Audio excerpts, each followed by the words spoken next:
Voici Robert. Il sait si bien s'y prendre pour remplir sa déclaration de revenus personnels que ses amis l'appellent le champion des impôts. Tout récemment élu à un poste de l'exécutif de sa section locale, il est dorénavant chargé de remplir les feuillets T4 et T4A au nom des membres. Robert est nerveux à l'idée de remplir correctement les feuillets, mais il ne devrait pas l'être.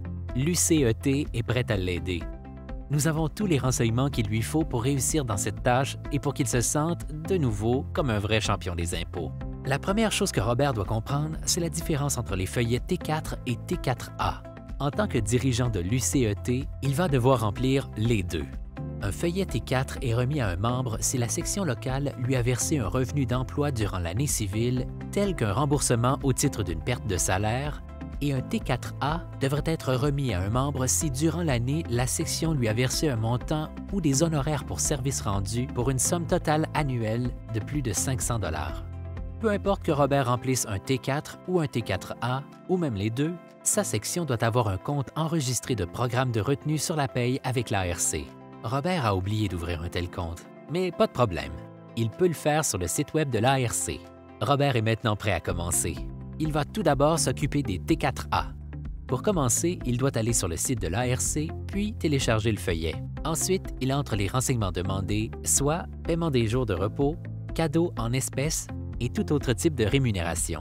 Dans ses calculs, Robert ne doit toutefois pas inclure les indemnités quotidiennes, les demandes de remboursement de frais de kilométrage, les frais de repas, les faux frais, tout remboursement de dépenses justifiées par des reçus. Si un membre a reçu des honoraires ou d'autres sommes pour services rendus totalisant plus de 500 $, le montant excédentaire doit être entré dans la case 28 « Autres revenus ». Robert a versé la somme de 800 $ à un membre au cours de l'année civile et devrait donc inscrire 300 $ dans la case 28. Vous souvenez-vous de ce que Robert a fait pour ouvrir un compte de programme de retenue sur la paye à l'ARC? Alors, le moment est venu pour lui de l'inscrire à la case 61. Entre autres tâches qu'il lui faut remplir, Robert doit faire en sorte que sa section locale envoie une copie du feuillet T4A aux membres concernés, de même qu'à l'ARC au plus tard le 28 février de chaque année. Du fait que Robert a envoyé plus d'un T4A, il lui faut aussi faire parvenir un résumé des T4A à l'ARC au plus tard le 28 février. Robert fait de l'excellent travail. Il est prêt à passer au feuillet T4. Tout d'abord, il doit télécharger le feuillet T4 depuis le site de l'ARC.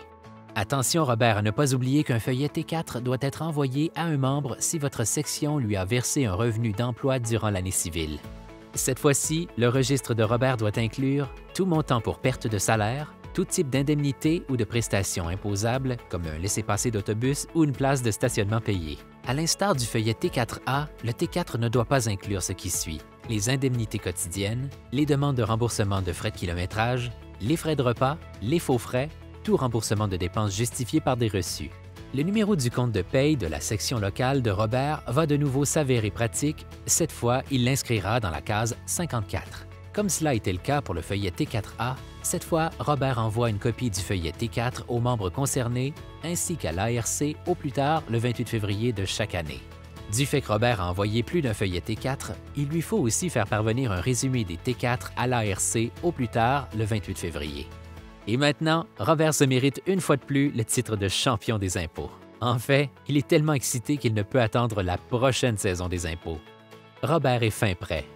Mais si vous avez d'autres questions, contactez le Bureau national de l'UCET.